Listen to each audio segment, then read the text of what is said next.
I could not think of a better opening speech for the next panel, which is Beyond Borders, a European Union at 35.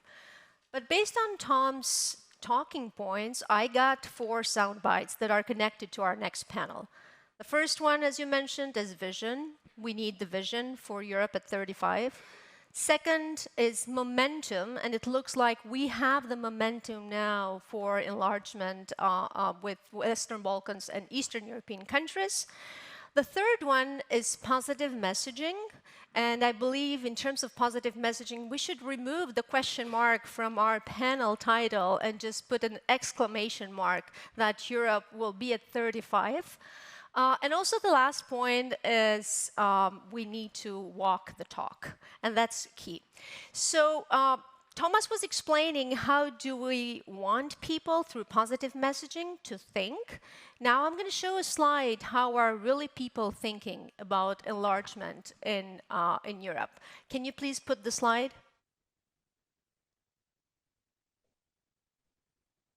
So this is what young Europeans think about enlargement. And as you see in the slides there, support for enlargement has been growing recently.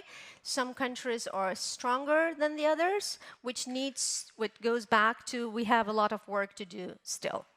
And we'll have some of this conversation now in this esteemed panel. We have today with us Ms. Oana Toiu, Romania's Minister of Foreign Affairs and most importantly, European Young Leader. We have online former Minister Dimitra Kuleba, former Minister of Foreign Affairs of Ukraine, President Yakov Milatovic, President of Montenegro, and Kristina Gerasimov, Deputy Prime Minister for European Integration of Moldova, and she's also at the same time the chief negotiator for the European Union. So we all know that Russia's brutal invasion of Ukraine has transformed the EU enlargement process from a technical process that we had seen that over the last 15 years or more so, to a geopolitical imperative.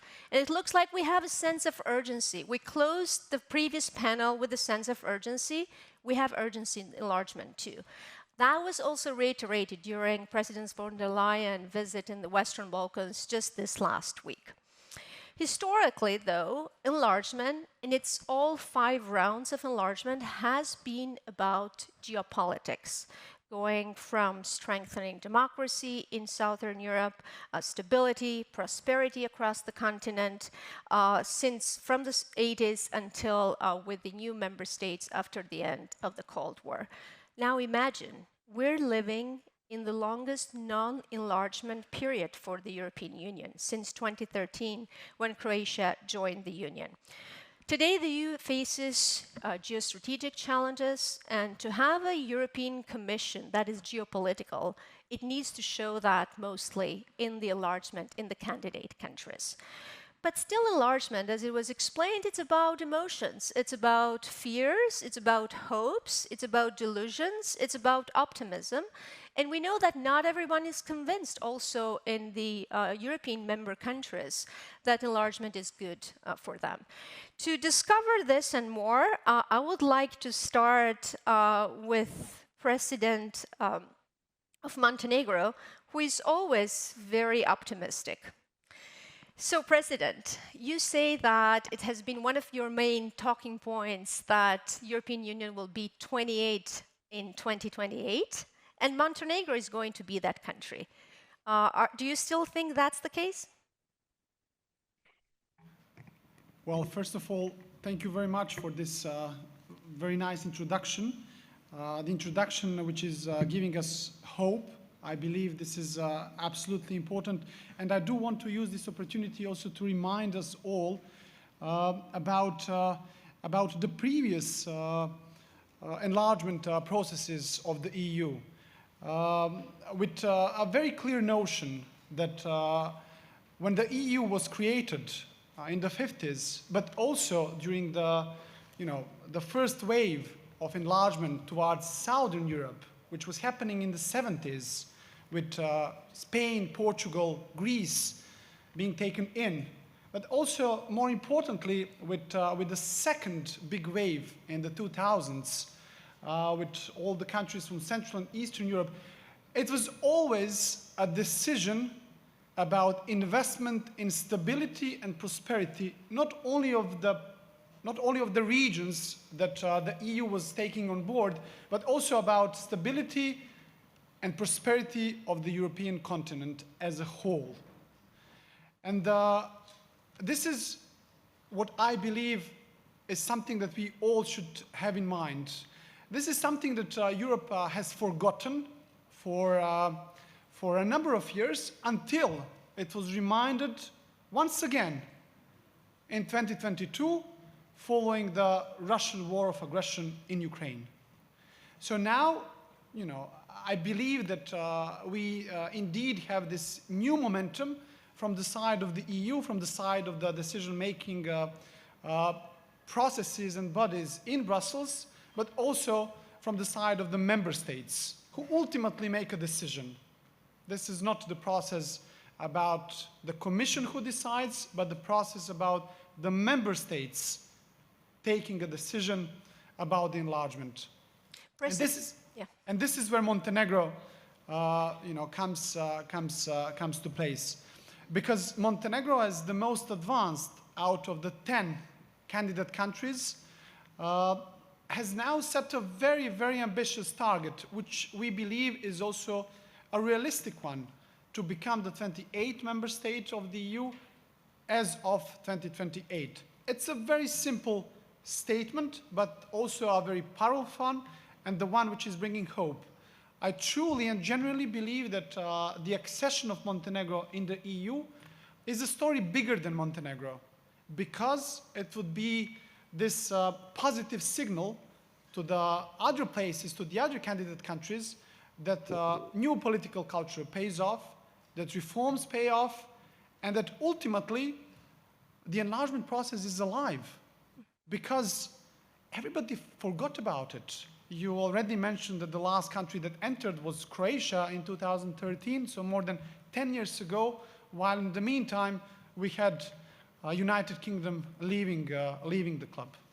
For the European Union, how important it is to have this success story? It's important for the candidate countries, it's important for Montenegro, but how important is for geopolitical Europe to have this success story, starting with Montenegro? Tremendously important, in my opinion. And this is why I have mentioned that the idea of creation the EU, but also the momentum whenever the EU decided to enlarge. First in the 70s towards the south, and then in the 2000s towards the east, was never really about technicalities of the process.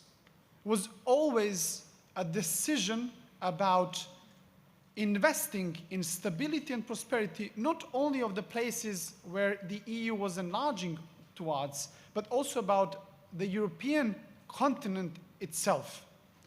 And this is why I genuinely believe that the accession of Montenegro, and I'm here to speak about Montenegro, the accession of Montenegro, and we are the smallest candidate country, apart from providing a positive signal to all the other candidate countries, would also provide a sort of a new hope of a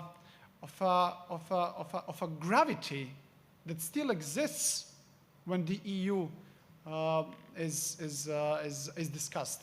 And this is particularly important in the very complex world that we live today, where the EU is also trying to find its new place in this world, between China, United States, Russia, and the rest of the world. And this is where I believe that the EU needs to with a bit more self-confidence, more hope and optimism, approach the process. And we'll then give Thomas a case study when he talks about hope. I enjoyed very much your statements, and I fully agree with almost all of them. So thank you very much. It was really inspiring. Last point, President. You'll be hosting next year the EU Western Balkans Summit in Montenegro. What are your expectations from that summit? Well, this is why, apart from being obviously here with the Friends of Europe, I also came today to Brussels to have a meeting with Antonio Costa to announce, hopefully, the date for the summit of the EU and the Western Balkans next year in Montenegro.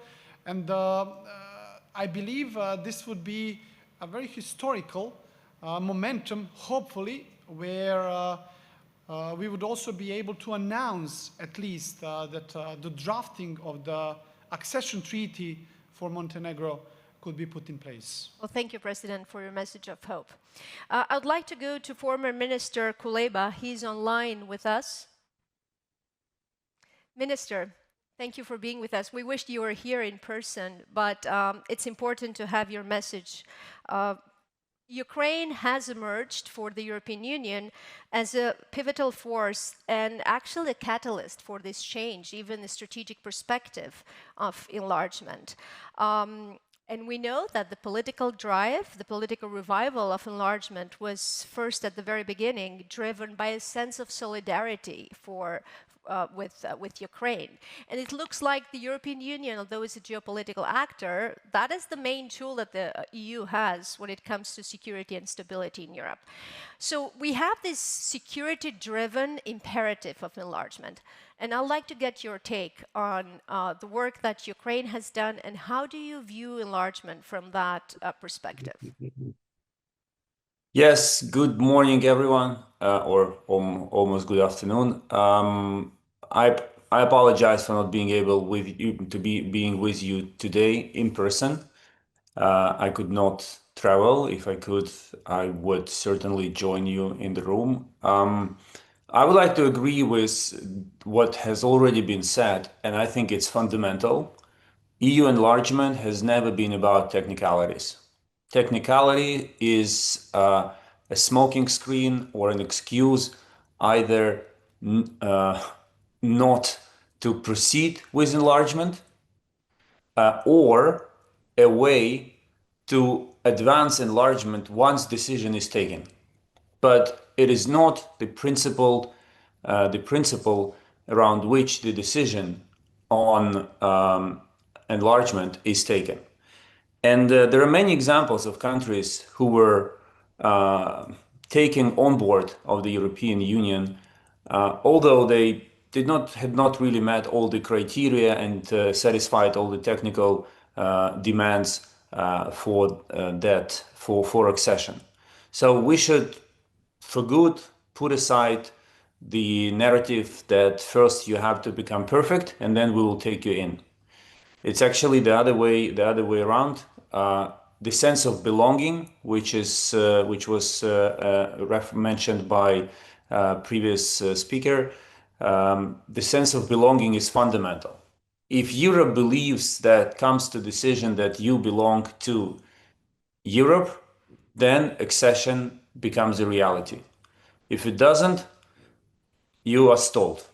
And this is exactly what happened to Ukraine. In early 90s, the decision was taken that Ukraine does not belong to Europe. Of course, there were political voices, especially in the European Parliament, saying the opposite. But the consensus of elites was that Ukraine should be a part of the Russian world, friendly to the West. And this decision is one of the main reasons why this awful war is taking place. And this decision is one of the reasons why Ukraine stepped on the path of enlargement only in 2022 after paying enormous price. So Ukrainians had to prove with their blood and sufferings and tears to the rest of Europe that they belong to Europe. And it's kind of terrifying and frustrating, but that's how life, unfortunately, is arranged. So today, Ukraine is still inspired by the prospect, and of joining Europe and leaving the Russian world once and forever. It's one of the goals of this war. It will be one of the elements of the victory in the war, and this is why EU membership for Ukraine will have to be a part of the end of the war, of the solution when it is found. We get a bit concerned here in Ukraine that Europe, of course, has stumbled over the consensus rule in its decision-making process, and no progress is being made on the side of the European Union when it comes to proceeding with accession talks. But again, it's political, it's not technical. So in a nutshell, Ukraine is willing to proceed. EU has to sort out its problems to be able to proceed. We do not question the will to proceed. And Ukraine's membership in the EU should be seen not only as part of the security guarantee for Ukraine, but also as a security guarantee for Europe. Because without Ukraine in the European Union, we will not be able to speak about prosperous and safe Europe for decades to come. Because as long as Ukraine remains in the gray zone or in the political thinking and in the sense of its formal belonging, Russia will continue to believe that it has the chance to take it back. So it's fundamentally important to avoid wars in the future, to take Ukraine in the EU, and also it is fundamentally important to for the cause of finalizing transformation of Ukraine into a peaceful, prosperous, and politically European nation. It has to be in the EU. Well, thank you, Mr. Kuleba, and thank you for you Ukrainians inspire us all here in Europe. And actually, it's also a very stark reminder of the why of a united Europe, why we want to be part of an enlarged European Union. We tend to focus on the technicalities of, how to do things, what needs to be done, but it looks like we have forgotten the why we want peace and prosperity for an enlarged European Union. I'd like now to go to Minister Toiu, Romania's Minister of Foreign Affairs. One of the debates in the European Union for a long time has been the one between the widening and deepening. And the main question is, now we have the vision that EU will accept new members, but the question is, when is that going to happen? How far awaits that date? Is it going to be 2028, or we'll have to wait more? So while there is this growing consensus in the EU that the widening and the deepening should go hand in hand, I think that your perspective, bringing Romania's perspective, also as a new member state, though it's not new anymore because you have been in the EU for a long time now. So how do you view enlargement from that perspective? Thank you so much for the question. And actually, your initial statement that we need to change the question mark with an exclamation mark, I think that can be the entire panel, because it is straight to the point. And I'm not sure I would call it a debate in the sense that I think it was more of an excuse of delaying a bit the decisions of enlargement through this debate of widening versus deepening, because I think we now realize clearly that not only that they can go hand in hand, but they catalyze each other in a way. The better the European Union works, the better the single market, the more attraction force it has for new members, the faster we integrate new members or new decisions such as the SEPA decision we currently took, the better the single market works. So I think it's very clear that they work hand in hand. So that is one. For Romania, the enlargement of the European Union is very clearly among our priorities. We've actually have it in our government program that has been approved by Parliament, that we want that the border of the European Union doesn't stop at our border anymore, but it's a general strong stance towards the enlargement. And here I also think we need to be very clear on the fact that it needs to go hand in hand with our eastern neighbor and the Western Balkans. The whole idea of a potential difference or competition, I think we should avoid that. I mean, if you look at the US and you have the east side versus the west side in the hip-hop rivalry, I think that doesn't need to go into the European music at all. And the power of it is actually working together in all of those directions. So that is one thing. Then I understood some of the skepticism around the idea that we need to be very focused on the merit-based, that the process doesn't need to be delegitimized. And yes, We are focused on the merit base. In the same time, none of us was perfect when we joined the European Union. It's the case of Romania as well. We didn't have on every chapter the absolute perfect institutions or decisions, and even so, our economy has grown 3 times since we joined the European Union, and many things have advanced. And I think we can be of help in this process specifically because we were and still are imperfect. And there's a way of building upon that, because it's the resilience of the economy, the resilience of the society, and the resilience of the institutions that I think has very clearly been proved in Montenegro, has very clearly been proved in Moldova with the current elections as well. Ukraine is an example to us all in the resilience under the most dire circumstances. But also we need to think more of the fact that a larger European Union is not the same. It's not like you set the table and you have an extra guest to the table. We need to discuss more of how the European Union as a whole is going to be different when it's going to be larger. 28, 30, 45. Are we seriously having those conversations? That's the point. Maybe not seriously enough. maybe not seriously enough in terms of the QMV, the unanimity, but also how are we going to work in this larger setting in a way that benefits us all. And I don't say that reluctantly at all. I really think I'm fully convinced that Romania's stance is very clear on the fact that we are better together, that the European Union needs to be enlarged. And also, in terms of even now our transatlantic conversations, it has become more very much focused on the market. And here, maybe we should discuss more on the fact that the European Union needs enlargement also to keep and increase the size of our market. If you look at the demographics 10, 20 years from now, and the demographics of the rest of the world, by comparison, we're a shrinking market. Not yet, but it's a potential scenario. And The European market has shrunk, actually, in the last 20 years. Yeah. So enlargement is a solution to that as well. And I think we need to discuss more of our competitiveness, not in the sense of just what we do internally, but also the actual size of the single Anna, let me ask you, should we maybe just change the term? We're talking about enlargement for such a long time, and it has some, sometimes some skeptical, connotation, all that. Let's talk about integration, reintegration of Europe, reintegration of the Western Balkans into the European continent where they belong, or Ukraine and Moldova. Isn't that part of the narrative that we need to use to convince people? And that was my other question for you.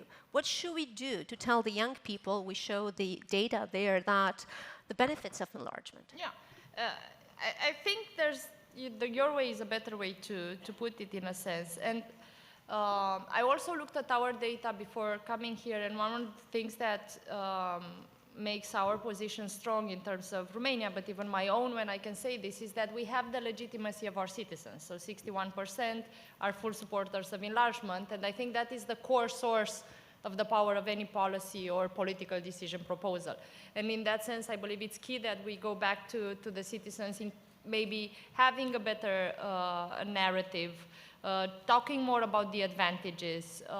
Yes, the security advantages, the geopolitical strategy, but also the economic long-term advantages of that, the cultural advantages. For young people, if you look what they like most in the European Union, it's sometimes the Erasmus, the possibility to learn, travel, work in many places, the free train rides that they have. All of these are very simple instruments that are proved successful, that we can use more at scale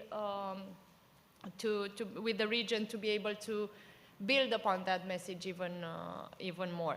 But then also, yes, I agree, we need to talk more to have a better narrative, to have a better story.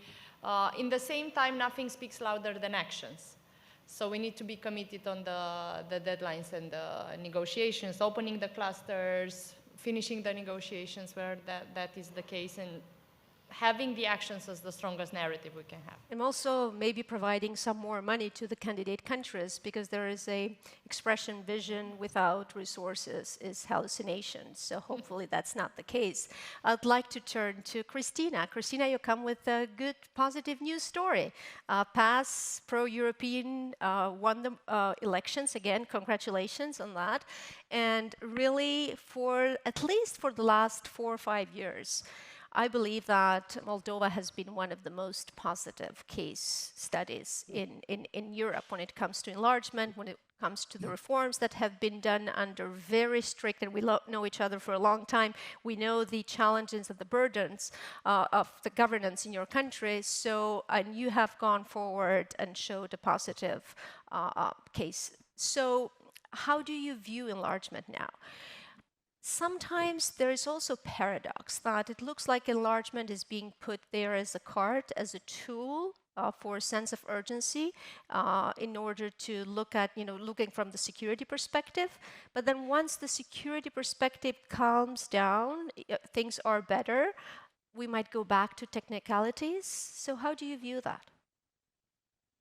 Thanks very much, Albona. Indeed, I'm very glad to bring a positive story, a story of hope to this roundtable, to Europe, and a story of resilience. Indeed, against unprecedented challenges, we've shown that it's possible with, multiple energy crises, with Russia invading Ukraine, with all of the consequences for our economy, and with many, many challenges that we've been going through, we managed, the same party, to win a second majority, and that is a very clear signal on behalf of our citizens that we choose Europe, that we choose peace, and we choose a safer future for our citizens. And I think this is a very clear mandate from our citizens to bring Moldova into the EU. But we know that enlargement is a two-way street. On our side, we are very committed. I think we've showed very clearly that not only are we resilient, but we can deliver, and we are united around that goal. We have a plan, we have a team in place, we have the political will, but it's very, very important indeed to see reciprocity on the other side there. And for us, 2030 is our goal to prepare Moldova for EU membership. This is an ambitious goal, but it is doable because everything we've been doing for the last 4 or 5 years has been a domain of the impossible. And I think this comes again because we all hope in a better future in our very complex region today.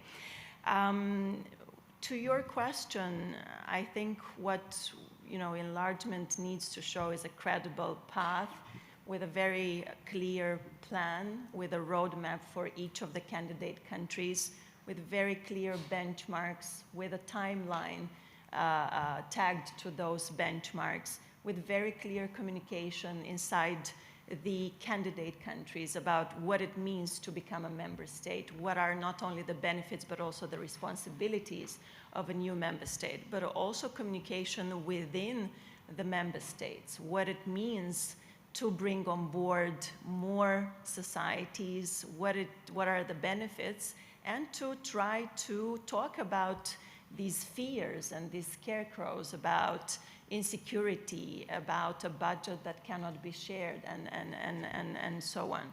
So from this perspective, our position is that each side of the table needs to walk the talk, and once we take it seriously, then everything is possible. Well, thank you, Christina. You talked about budgets. According to some recent studies, if all aspiring countries, candidate countries, were to become EU members, the EU's annual spending will increase by 19 billion euros, which is roughly 10% of its total budget. Of that budget, 6 billion only will go to the Western Balkans, the 6 Western Balkan countries, and then 13 billion and Moldova, and then the other 13 billion will be allocated to Ukraine, which also brings another important question. Although Ukraine is the country that's driving enlargement right now, it's also one of the most difficult countries to absorb in the European Union when it comes to the financial perspective. And so I would like to open it up now for a conversation. This is a roundtable. It's just a big, roundtable. So no real questions. We would like to hear your comments. And what's important for Friends of Europe's event is that we have here not only governments and think tanks and EU institutions, but most importantly, we have here the private sector. And it's the private sector that's going to drive the real integration of these regions, both in the Western Balkans and in Eastern Europe, towards the European Union single market. Yesterday, Prime Minister Leta talked about the single market, the completion of the single market by 2028. Won't that be good that we have a new member by 2028? So let's please raise your name tags and quickly introduce yourself, please. Thank you very much, Radu Laghea, Civil Society Romania. I think many of us here are grateful, including me, are hugely grateful for the huge sacrifices made by Ukrainians daily to actually help build our values, because they share their blood for the values of Europe, which is unique. They are putting the stones for the new Europe based on values. And in this respect, obviously this new Europe that is built on the Ukrainian blood needs some protection. We don't have at the level of the European Union an intelligence service. We don't have anything to protect ourselves. In this new world of geopolitics, Putin is against us, China is against us, Trump is against the EU. We don't have an instrument to protect ourselves as European Union. We don't have it. So in order for us as Europeans to protect our values, to protect the blood spent by Europeans in Ukraine, we need this instrument, because otherwise we will have these surprises of people entering inside the EU without our values. We look at surprises in Eastern Europe at Mr. Orban and others that do not share our values. They look at Europe and say, I am illiberal. How can you be illiberal and be a leader of EU? It's impossible. We have to have this mechanism in order to protect our values. Thank you very much. Well, thank you for your point. We'll go here, please. Microphone, please. Thank you. Malcolm Byrne is my name. I'm a Member of Parliament from Ireland. And I was glad when Thomas started. He started on a very optimistic note, but I do need to correct him on one issue. There was never an Irish referendum about leaving the European Union. In Ireland, we do have to have referenda whenever a new treaty is agreed. It's a constitutional requirement. And while people may dispute the merits of whether or not to have a referendum, Juana's point about the legitimacy of citizens, it does mean that European issues get debated among the wider public. And there is a reasonable level of discussion, I believe, in Ireland around growth of the European Union. In 1990, during the Irish EU presidency, the United Germany became a member of the European Union. In 2004, during the presidency, 10 countries acceded to the European Union. And hopefully during the European presidency at the end of 2026, we will see a lot of movement in terms of Montenegro, Ukraine and Moldova, and indeed other countries' accession. And I think there is that principle of hope that we aspire to encourage those countries to become member states. But what is also critical is about bringing with us, I think, the citizens of the European Union as part of that process. And your point around the budgets, it's going to be critical. So if we see a significant growth in the number of member states coming from particularly Central and Eastern Europe growing, we are going to need to see significant investment in structural and cohesion funds. We're going to need to see the common agricultural policy reformed and expanded, particularly in the context of Ukraine's membership and what it may be able to benefit from under Pillar 2 of CAP. Because if we don't do that, then, and I'll just use the common agricultural policy as an example, and the farmers in our own member states feel that they are losing out, then that will drive a movement against expansion and engaging with new countries. I think it's also important, and to follow on the point that the last gentleman made, and indeed to Christina's point around that Europe is not just about the benefits, it's about the responsibilities. Part of the debate also has to be around being blunt. we cannot allow another Hungarian situation to develop again. There has to be a clear emphasis around the values of Europe. So in terms of when we are progressing, we've got to communicate that and engage with our citizens in doing that as well. Thank you. You talked about a debate a couple of years ago regarding EU enlargement. What is happening in this period of time?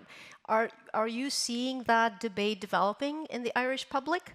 Because hope is not a strategy. We might hope that the publics will agree, but I agree, but I would just show that support for European Union membership in Ireland has consistently been among the highest of all member states.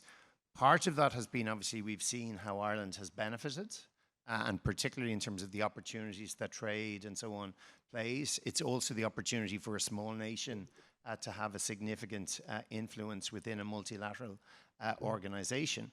But it's about constantly engaging in those debates and about using our values to inform those debates. I mean, part of the reason why in Ireland, when we talk about enlargement, it's very much about giving other countries the same opportunities that we've had.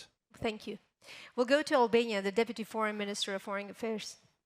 Thank you. Thank you very much. A lot of important points were already mentioned, but just a few from my point of view and also from Albania's perspective. Enlargement is about emotions, and I agree, let's not get into the political versus technical aspects, but what does that mean? And we saw some statistics, and also the Eurobarometer of 2025, it stated that 56% of EU citizens support enlargement, especially younger generations. Of course, that means that many see economic advantages, but also, I suppose there is also express of concern regarding costs, high costs, migration, crime. But where does that derive? I think that derives from what we've been discussing, a lack of information. So there's a clear informational gap where better communication is key to bridge this gap, better communication within the EU and the EU member states, but I suppose also better communication perhaps from our side, from candidate countries. For Albania, just very briefly, in recent economic convergence scoreboard, we outperformed the EU average in the greening cluster, which is due to also the high renewable energy capacity, but also in terms of security. We have and have had for a long time now the 100% alignment on EU CFSP, and also actively contribute in K4, EU4 Althea, Aspides, and so on. But when discussing the benefits and the information gap, I would also like to mention the gradual integration, something that we've been, all for, in terms of not just bridging this gap, but also in better preparing us to be member states, and also the EU to better acknowledge us and what we bring to the table. I would also like to mention that it's true that bringing new members will reshape EU's institutions, and it should make greater use of strategic foresight and scenario planning, as was mentioned. We need, of course, the next Commission and Council should focus on balancing political vision with a fair and merit-based process, with advancing internal reforms and enlargement in parallel, and also with rebalancing the budget to sustain both MFF, Common Agricultural Policy, and cohesion funds. And I would like to also perhaps conclude with a positive message, and that of hope, which was mentioned by the minister, and I agree with her, not just because she's also a European young leader, but because she mentioned that internal reforms and enlargement not only go hand in hand, but they also catalyze each other, and we believe so. So there's no need for any sort of mentioning of the internal reforms without the enlargement, which goes hand in hand. Very briefly also, in what would assist this is also the very high public support when it comes to Albania, higher than above 90%, which is something that it's perhaps even unusual in some EU member states today. So that has also helped with the fact that we have a working plan with the European Commission on opening all clusters within this year and ending technical negotiations by 2027. In the last year, we've already opened 5 out of 6. So I think, there are success scenarios, but we need to push and work towards this together. Well, thank you, Maggie. As a side note, Albanians trust more the European Union and NATO than they trust God. So that's a very important message. But you also mentioned MFF, which is key, really, if the European Union is going to be serious about enlarging with countries in the Western Balkans and in Eastern Europe. We're going to see that this year in the negotiations on the MFF, how much funding it will go into those countries. Please. Yeah, thank you. Jānis Dombrava, member of Latvian Parliament, National Security Commission. Well, European Union was established to sustain peace, prosperity, and together with NATO to prevent the Soviet expansion westwards. After the fall of Soviet Union, Europe lost its goal and became weak. Russia started to use this weakness to move into these gray countries to create its influence, and right now even with military to just take over one or another country. Right now, Cold War has fallen upon Europe. Thousands of Europeans are dying to prevent Russian expansion westwards. Not only Ukrainians, but as well members from our countries. And what is the answer of European Union? Well, the answer of NATO was to accept Finland and Sweden into NATO on fast basis. But where is Europe's geopolitical interests? From my perspective, we need to draw a line. In Europe's interest is that our countries to the west of Russia becomes European Union countries, including Moldova, Montenegro, Ukraine, and, yeah, Belarus, maybe Karolauchi. Because that's the only possibility to prevent Russian imperialism to expand westwards in the future. And if they understand that all of the nations west of them are united, that they are strong together, then it will be impossible for them to move towards Europe in the future. Maybe even in some upcoming future, Russia will become more democratic country. But for now, it's up to us to just be strong together, because through unity we can achieve strength. Thank you. Well, thank you very much. You mentioned, as a member of parliament, I'd like to ask you, before Russia's second invasion of Ukraine, because we tend to forget the 2014, there was some sort of regionalization of security threats in Europe. So countries in the Baltics, countries in the East will see Russia as the main security challenge, and then you'll go southern, where migration and other issues will be seen mainly from the public as security, from the security perspective. Do you think we are going towards a more unitary perception of security threats in Europe? Well, I think the main problem is that people in Europe forgot that Soviet Union worked closely together with different kind of undemocratic regimes in Africa during the Cold War period. And until these days, FSB has ties with different kind of actors in Middle East, in Africa. And in some perspective, they are working together against the West, still until this day. For example, Syria. Great example. And we're just seeing the consequences here in Europe. Of course, and people forget that, of course, this is a united system. They forget that, for example, Wagner Group, they operated in African countries and created problems there. And Southern European countries faced a threat of migration, terrorism, and so on that came together from these Central African countries. So I think we need to be more realistic. Right now we are, as I mentioned, in the Cold War era, and we need to understand who are our friends, who are our allies, and we need to work together with them and try to create a safer place for all of Europeans, not just the ones that managed to enter European Union. Thank you. Please. Thank you. Actually, I wanted to take the floor because Let me introduce myself. I'm Bora Mujaishi. I'm a member of the Albanian Parliament. And whilst I was listening to the whole discussion, I realized that we weren't mentioning Albania enough. But thankfully, the Deputy Minister took the floor and explained a little bit. And perhaps it sounds like something very similar. Are you saying, like, you're probably thinking to yourself, why is she upset that we're not mentioning Albania anymore? But it's a good reason to say it because it has been so long since the European Union actually talked about enlargement, especially for cases like our country, like my country, like Albania. For us, we've been following up with reforms and following up with legislation and making sure that we fulfill that little checklist that the European Union has given us. And nonetheless, for 12 years, we did not hear a single good message. That's why it's so important that we're here today to discuss about enlargement and perhaps the case in Ukraine, the case in Moldova, and all of the countries that we currently discussed. It's sending a positive message that Europe is a lot larger than the European Union.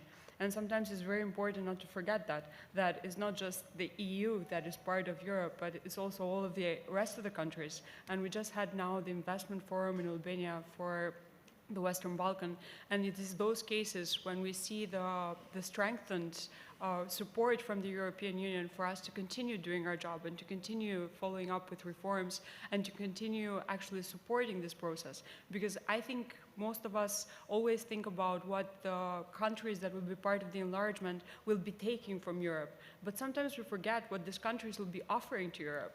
Talking about culture, talking about investment, talking about integration of our common values. And if we are to talk about European values, then we should remember, you mentioned a bit earlier, Ms. Moderator, that Albania has one of the highest support ratings when it comes to the citizens. We support 95% European integration. That is the highest than any other country. And not just that, but even in terms of politics, to give you like a fun little fact, in Albania this year, the Socialist Party actually had as a motto of its campaign, the European integration. And the people actually voted us more than any other mandate because they do believe in the European Union. But it's very important to keep this train of European Union integration following up so that we don't get the people disillusioned. Because my parents' generation have already been disillusioned from the European Union. They have been waiting from the European Union for the past 35 years, and not much has happened.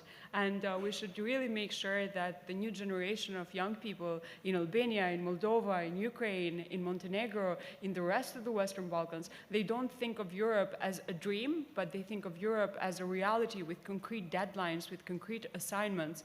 And for that, I can assure you that as part of the Albanian Parliament, we will be continuing to do our role to make sure that all of our legislation is actually moving forward.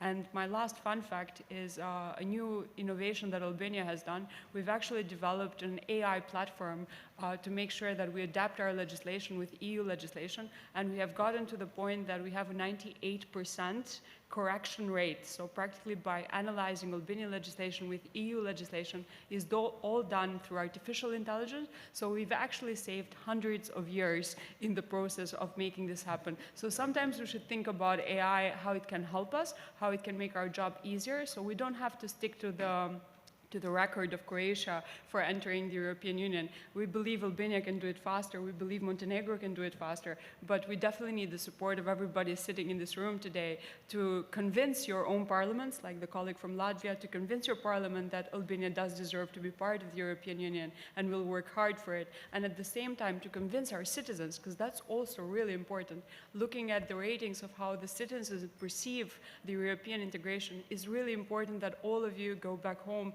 and have this honest discussion of what it means to actually enlarge the European Union, and not to enlarge it for the sake of it, but to actually enlarge it through making sure that we promote the same values, those European values that lie at the core of the European Union. Well, thank you for the positive message and for bringing the experience from Albania. Two very important quick points there. The importance of subnational diplomacy and strategic communication, because when we talk about communication, we think about institutions in Brussels. But actually, the decision-making is going to be in the member states once it is, decided and voted for. So these experiences of sharing between parliamentarians of different member states and candidate countries are crucial in the way forward.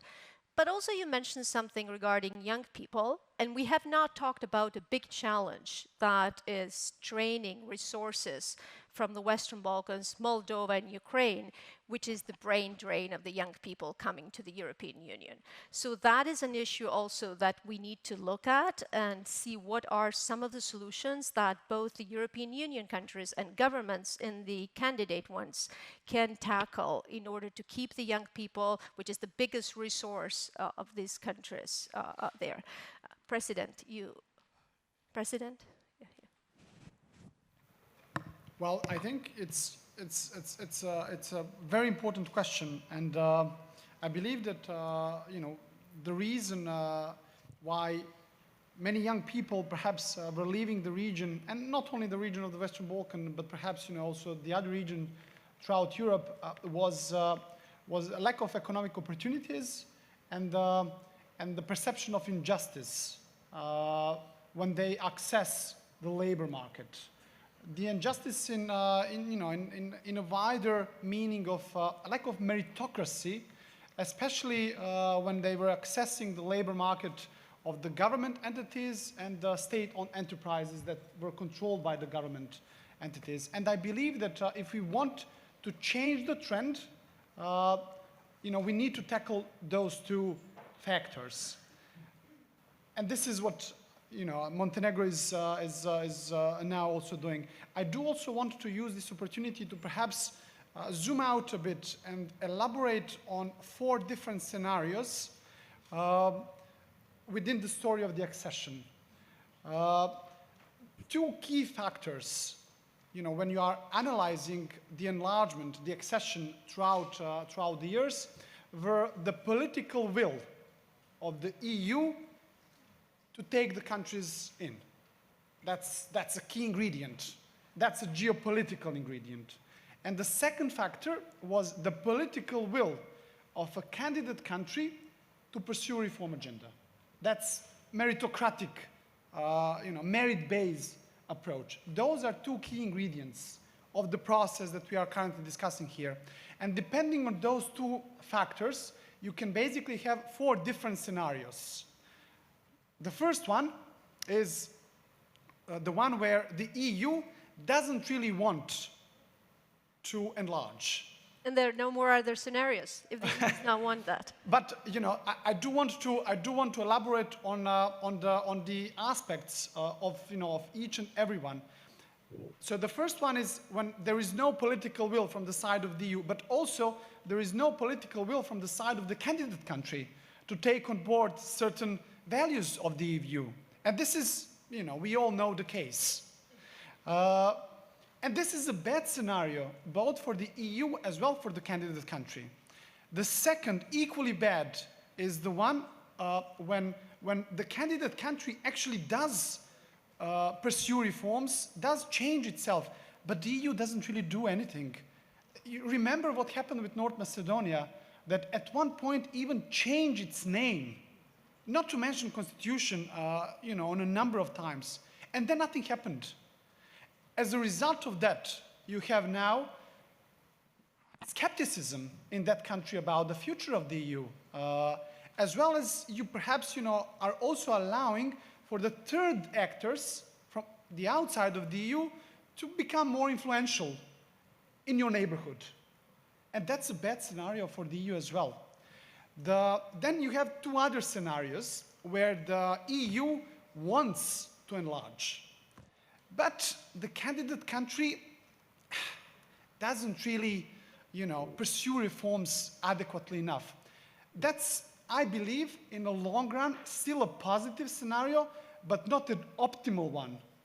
And the 4th one is really what I believe the whole thing is about. The EU wants the country in, but also the country uses the accession as this great anchor to pursue reforms. And that's the optimal scenario that I believe both the EU, with all its leverage, be it economic, political, security-wise, as well as the candidate country, should be aiming forward. And that's the win-win scenario. Hello. So I'm from Romania. I'm an MP of the IT committee. My name is Monica Băescu. And I believe that we should see the enlargement also from the misinformation and disinformation point of view. Because I'm from the Eastern Europe. We have Ukraine, we have Moldova here, we have Albania.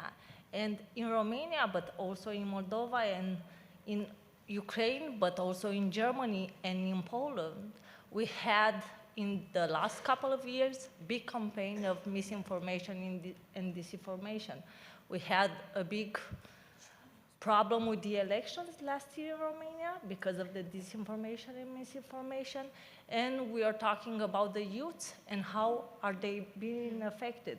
So we should talk about what these countries bring to the table, because they were so affected about misinformation and disinformation, so they have found better countermeasures that we have right now.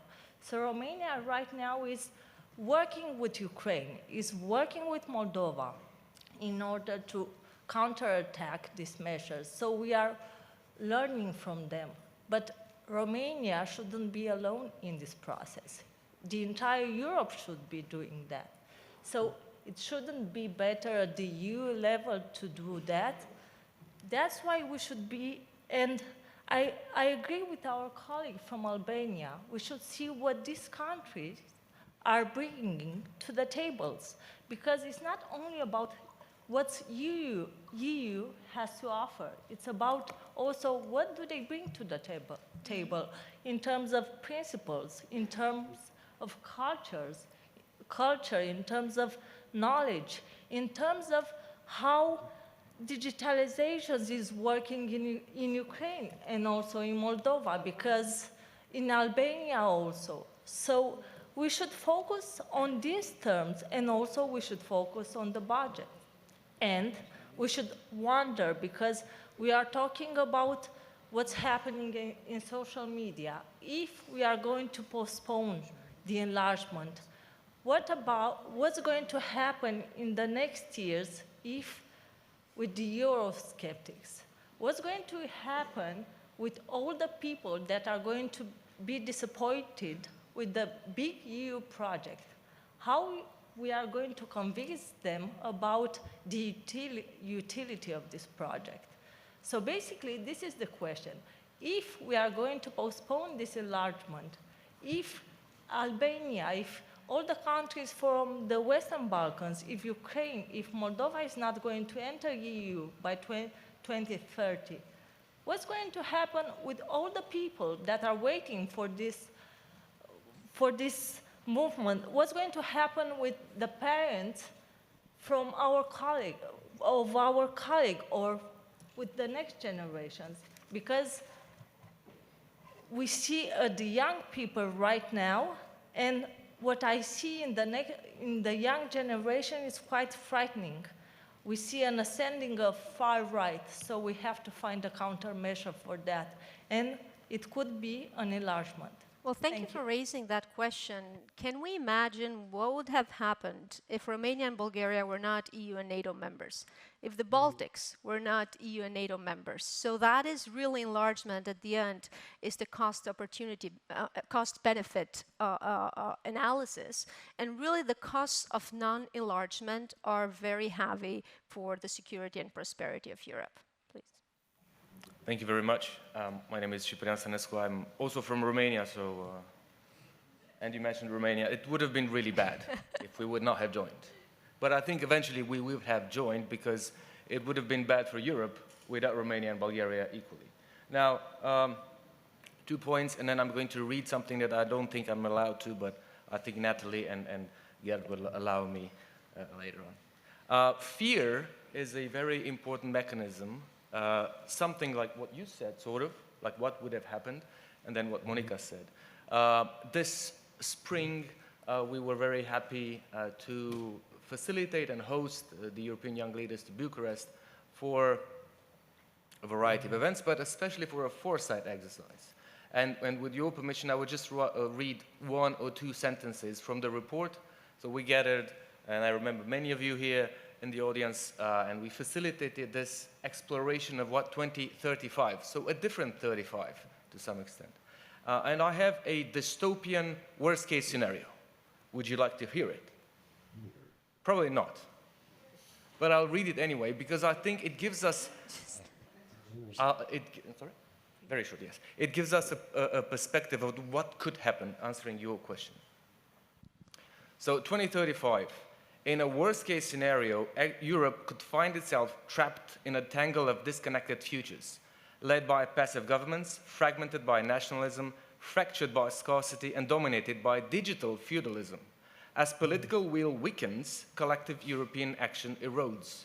In this vacuum, nationalists' agenda harden borders and identities alike, making cooperation nearly impossible. The continent descends into a fragmented, fragile state best described as nation first, Europe last. This dystopian future sees EU member states turning inward, eroding collective governance and trust in shared institutions. Now, this sounds really bad, right? Really dark. But the question is not whether this scenario could happen, it's very extreme, but what are plan B and plan C? What if, like Monica was saying... And what could be some black swans too? Yeah, and what can we actually do to prevent this from happening? Not just pushing for enlargement, but also preventing far right or other far left, why not, political parties to come to power in Europe and actually disturb the plan that we all have. So what is not just plan A, but also what is plan B and even plan C. And how to prepare for those. Thank you so much. Now, it feels sometimes when we have these conversations that we're all among friends here and colleagues, and it looks like we're preaching to the choir. We are all talking about how good enlargement is. I don't see, is there anyone here that's skeptical on enlargement? That it's realistic, that it will take time, it's not going to be easy? And I did not hear a perspective, maybe we don't have representatives here from the European institutions, EU Commission or Council or maybe I'll go to you, Mr. Fua. Would the former Commissioner Enlargement would work? Look, I'm not going to talk about my credentials. I might need them because some of my comments are going to be a little bit critical. I was there at 2013, the time of the Croatia. I see the priority clearly not being closed in the discussion what's more important, political or technical part, but in restarting the enlargement engine. The enlargement engine is a process. It's a process when the candidate countries are given a concrete task to fulfill, and once the job is being done, not just ticking the boxes, but proving the record that it's working, that country is being moved closer and closer to the ultimate goal, becoming the EU member states. That's how the enlargement engine works. It has been stopped. It has not been stopped by the Western Balkans. It has not been stopped in Ukraine. It has been stopped by the member states. And unfortunately, until today, not all the member states and not all the politicians recognize that and admit that. And I think this is sort of one of the biggest tasks of the Friends of Europe, to focus on our efforts on that particular time, to get not only the candidate countries prepared for the enlargement, but also the EU itself. And the best way, how to put this all in motion is to restart this enlargement engine. Now, the discussion, the technicalities or political process, it's an intertwined, whether you like it or not. And I think our Romanian colleagues and Bulgarian colleagues might tell you the experience, how does it feel to be a member of the European Union and being limited in exercising your functions. And that's exactly what happened. Why?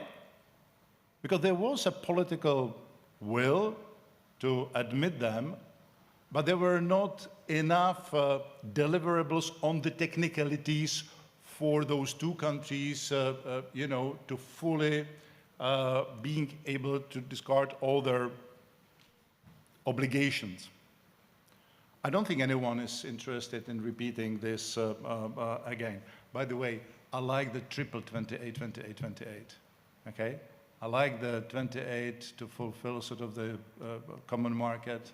I like, President, your idea about EU becoming a 28 at that time and that country being yours. I don't believe in some kind of big group that we have to wait for everyone sort of to be prepared. I think that if we are really serious that this is a merit-based process, then the best prepared comes when it's prepared. Now, we have made mistakes in the past, like in Bucharest, NATO inviting or telling the countries, Ukraine and Georgia, that they would become the NATO members. But at the same meeting, we failed to adopt the membership action plan. The same happened with the association agreement and deep and comprehensive free trade agreement. The other way around. We told the candidate countries, I mean, we will, or those interested in the membership, we will bring you to the very door, but we will not let that door open.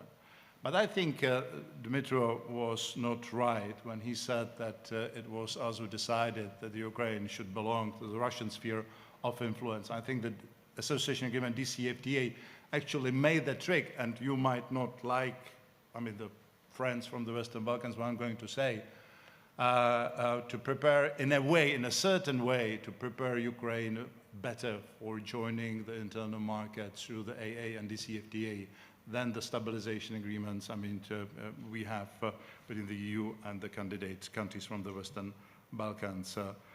I believe that we need to have the Western Balkans and Ukraine together. I also believe that we need them in the discussion and dealings separate. I think it's for the political elite of the European Union to clearly understand the consequences of what we are facing. We are here not, this for the first time we're negotiating the country which is in the conflict. We have done it with Cyprus, but it was a post-conflict, and you know the solution. The solution was that Cyprus is a member state in its entirety, in its internationally recognized borders. The Commission just decided that the acquis is not enforceable on the territory which is not under the control, effective control of the government. I do not see any other solution that Ukraine to be admitted to the EU under the same terms, unless, of course, the Ukrainian government, you know, decides otherwise. Okay? And I also strongly believe that us admitting the Ukraine to the EU is important not only vis-à-vis our commitments to Ukraine on all the sort of chapters and so on, but also on one extremely important article in the Lisbon Treaty, the one which reads even stronger than Article 5 in NATO. And I very much hope, and this is probably should be another point of ours to focus on, that the sort of our politicians understand this challenge from the very beginning and not sort of show again some kind of dancing stuff in and around this issue when it comes sort of to deliver. Well, absolutely. Thank you. Thank you for sharing your insights. This was the only panel on enlargement in the last few years that I've not heard about the growth plan and the gradual integration. DCFTAs are much more advanced than the agreements that the Western Balkans had with the European Union, So maybe is that something, a step forward to getting those countries closer? But maybe I'll leave that question up for the final round of your remarks. I'd like to go to Mr. Kuleba, who is online.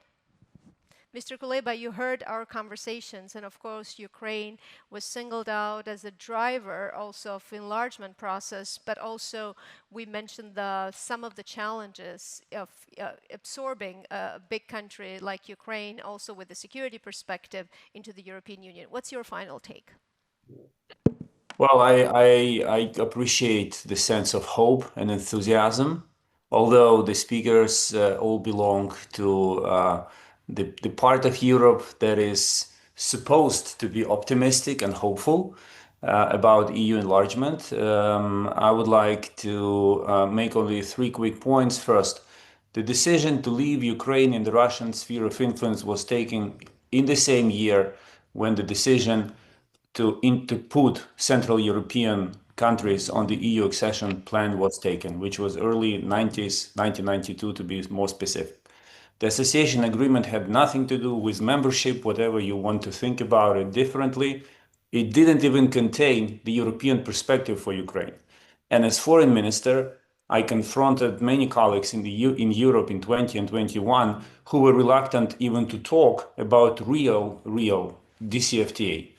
So we should leave it at this point. If Europe was serious about having Ukraine, in 2014, it would have reacted differently. Ukraine will be a member of the EU after 2 questions are resolved. First, decision-making process in the European Union after the accession of Ukraine and other countries. This is your homework. And secondly, agriculture, Ukraine's agriculture. Ukrainian agriculture and EU common agricultural policy as it currently stands are incompatible, unfortunately. So these are the only, and this is a homework for both Ukraine and the European Union. Once these 2 huge problems are resolved, everything else will become a technicality. But thank all of you for recognizing Ukraine's importance, role, mission, and inevitability of membership in the EU, which will make all of us stronger. Thank you. Well, thank you, Mr. Kuleba.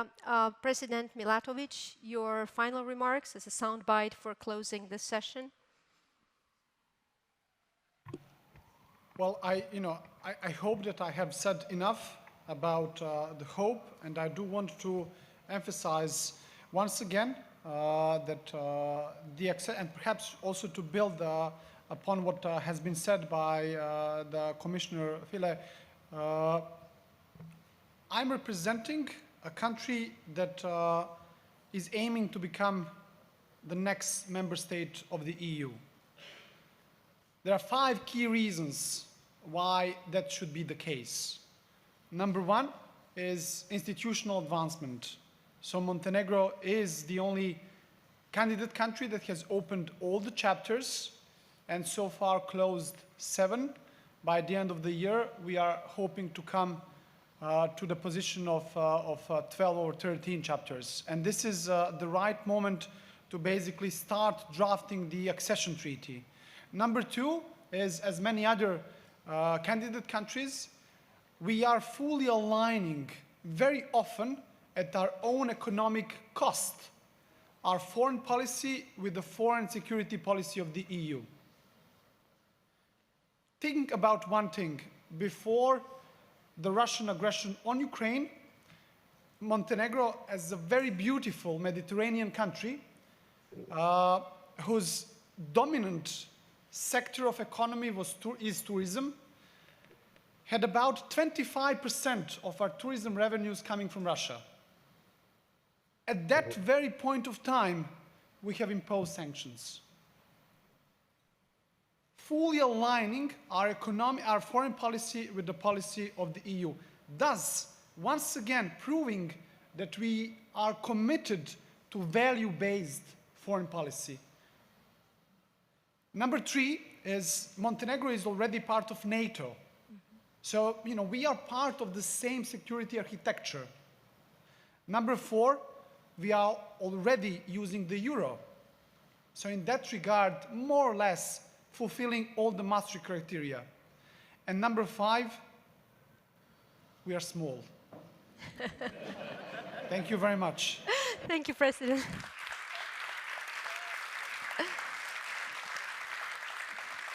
Christina, please, your final remarks, and then we'll go last to Anna.